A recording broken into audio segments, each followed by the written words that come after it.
राधे राधे, प्रणाम। मैं हूँ सरिता, आप सभी का स्वागत करती हूँ अपने चैनल पूनम सरिता संगीत में। कैसे हो आप सब लोग, कमेंट में ज़रूर बताइएगा। आप सभी के बीच में मैं आज बहुत छोटा सा प्यारा सा लाचारी गीत लेकर आई हूँ। वीडियो को फुल वॉच कीजिएगा। कैसा लगा कमेंट में ज़रूर बताइएगा। धन्यवाद।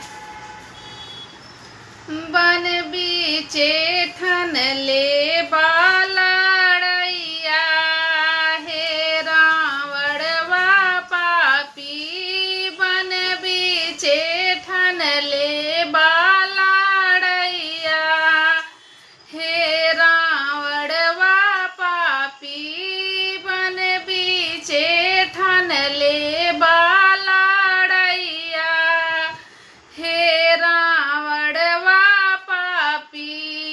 सोने के थाली में रामा, जेवना बनवली हो रामा।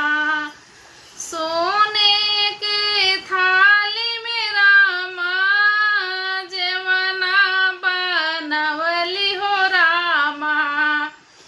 जेवना में डलले बाजा हरवा, हे रावणवा पापी। जेवना में डलले बाजा हरवा, हे रावणवा पापी। बन बीचे ठन ले बालड़ैया, हे रावणवा पापी। बन बीचे ठन ले बालड़ैया, हे रावणवा पापी। बन बीचे ठन ले